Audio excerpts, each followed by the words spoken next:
Hi friends, நம்ம வேப்பம்பூ குழம்பு இப்போ வைக்க போகிறோம். ஸோ தேவையான அளவு வேப்பம்பூ, இந்த அளவுக்கு வேப்பம்பூ எடுத்துக்கோங்க. இந்த அளவுக்கு பூண்டு, உரிச்ச பூண்டு எடுத்துக்கோங்க. ஓகேங்களா? இப்போ 3 வெங்காயம், 3 தக்காளி இந்த மாதிரி கட் பண்ணி வச்சுக்கோங்க. வாங்க எப்படி சமைக்கிறதுன்னு பார்க்கலாம். ஸோ நான் மண் சட்டி தான் எடுத்திருக்கேன். ஸோ ரொம்ப டேஸ்ட்டாக இருக்கும். ஸோ நீங்கள் மண் சட்டி யூஸ் பண்ணி பாருங்கள், எப்படி இருக்குதுன்னு சொல்லுங்கள். சட்டி நல்லா காய விட்டுருங்க. இப்போது அந்த வேப்பம்பூ பார்த்தோம் இல்லைங்களா, அதை இந்த மாதிரி லோ ஃப்ளேமில் வச்சுட்டு இந்த மாதிரி வறுத்து எடுத்துக்கணும். ஸோ இந்த மாதிரி கலரி விட்டுகிட்டே இருங்க, ஏன்னா அப்படியே விட்டால் தீஞ்சு போயிடும். ஸோ கலரி விட்டுக்கிட்டே இருங்க.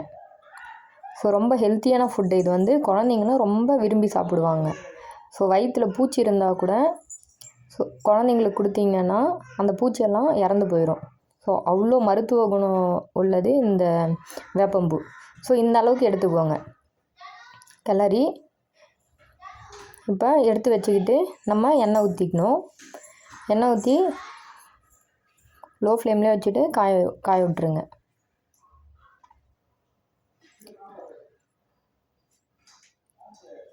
இப்போ எண்ணெய் காஞ்சிருச்சு. எண்ணெய் காஞ்சதுக்கப்புறம் 1/2 டேபிள் ஸ்பூன் கடுகு எடுத்துக்கோங்க. இப்போது உரித்து வச்ச பூண்டு சேர்க்க போகிறோம்.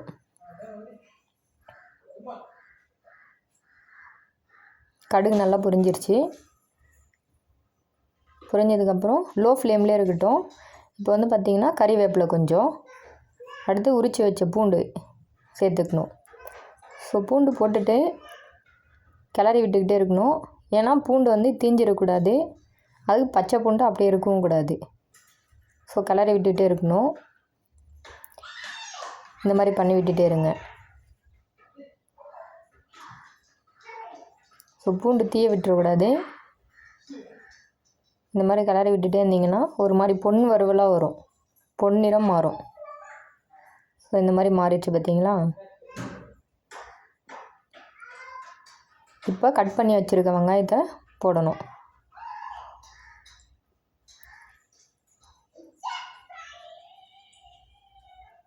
இது பெரியவங்களுக்குமே ரொம்ப நல்லது.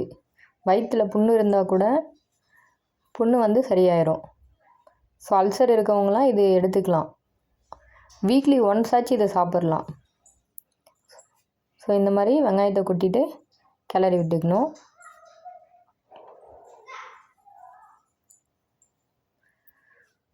ஸோ தேவையான அளவு சால்ட்டு.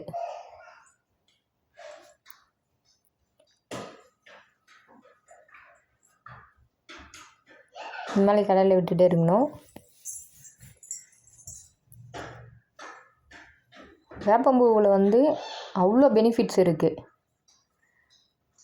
ஸோ வீக்லி ஒன்ஸ் ஆச்சு இதை எடுத்து சாப்பிடுங்க. இப்போ பாருங்கள், வெங்காயம் இந்த அளவுக்கு பொன்னிறமாக மாறிடுச்சு. ஸோ இது லோ ஃப்ளேம்லேயே வச்சு தொலை விட்டுட்டே இருக்கணும், ஏன்னா அதிகமாக வச்சா தீஞ்சு போயிடும். ஸோ லோ ஃப்ளேம்லேயே வச்சு தொலை விட்டுட்டே இருக்கணும். இப்போ தக்காளியை சேர்த்துக்கணும். தக்காளி சேர்த்துட்டு இந்த மாதிரி கிளறி விடணும். இப்போ பாருங்கள், இந்த அளவுக்கு வந்துருச்சு, நல்லா வதங்கிருச்சு. நல்லா தொலை விட்டுட்டே இருக்கணும், ஏன்னா தீஞ்சிடக்கூடாது. இப்போ தேவையான அளவு புளி, சின்ன எலுமிச்சம்பழம் சைஸில் 2 எலுமிச்சம்பழம் சைஸில் புளி எடுத்திருக்கேன். ஸோ நல்லா ஊறினதுக்கப்புறம் இப்போ அது கரைச்சி வச்சுக்கணும். இப்போ இந்த கரைச்சி வச்ச புளியை சேர்த்துக்கணும்.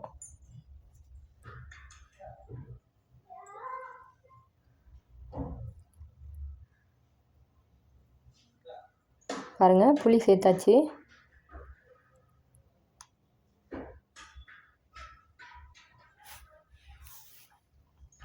இந்த அளவுக்கு புளி எடுத்துக்கிட்டு இப்போ ஹை ஃப்ளேமில் நீங்கள் வச்சுக்கலாம். தக்காளி வதங்குற வரைக்கும் தான் லோ ஃப்ளேமில் வச்சுருக்கணும். அதுக்கப்புறம் ஹை ஃப்ளேம் வச்சுக்கோங்க. இப்போ தேவையான அளவு மிளகாத்தூள், நான் வீட்டில் அரைச்ச மிளகாத்தூள் தான் எடுத்திருக்கேன். இப்போ தேவையான அளவு இந்த அளவுக்கு மிளகாத்தூள் சேர்த்துக்கோங்க. ஸோ அவங்கவுங்க காரத்துக்கு ஏற்ற மாதிரி சேர்த்துக்கோங்க. இந்த மாதிரி போட்டுட்டு கலக்கி விட்டுக்கோங்க. கலக்கி விட்டுட்டு இப்போ என்ன பண்ண போகிறோன்னா, நம்ம வறுத்து வச்சோம் இல்லைங்களா வேப்பம்பூ, இப்போ அதை வந்து இந்த மாதிரி கையிலேயே நொறுக்கி எடுத்துக்கோங்க. இல்லை மற்ற அந்த மாதிரி இருந்தால் கூட யூஸ் பண்ணிக்கோங்க. மேக்ஸிமம் கையிலேயே நொறுக்குனா அது கொஞ்சம் நல்லா இதுவாகும். ஸோ கையிலே இந்த மாதிரி கையிலே நம்மளால் அந்த மாதிரி வந்து பண்ணிக்கலாம். பாருங்கள், இந்த அளவுக்கு எடுத்துக்கலாம். இந்த அளவுக்கு கையிலே நம்ம இது பண்ணி எடுத்துக்கலாம். இப்போ வேப்பம்பூவையும் சேர்த்துடணும். நல்லா கொதி வந்துடுச்சு பாருங்கள். அது கூடவே வேப்பம்பூ வந்து சேர்த்துக்கலாம். சேர்த்துட்டு இந்த மாதிரி தொலை விட்டுக்கலாம். இப்போ மேலே ஒரு தட்டு போட்டு மூடி வச்சுருங்க.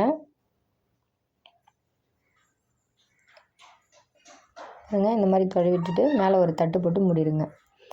இப்போ பாருங்கள், ஒரு 10 மினிட்ஸ் கழித்து பார்த்தீங்கன்னா இந்த மாதிரி கட்டி ஆயிரும்.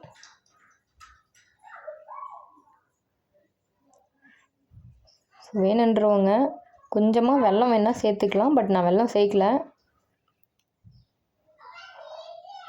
வேணுன்றவங்க கொஞ்சம்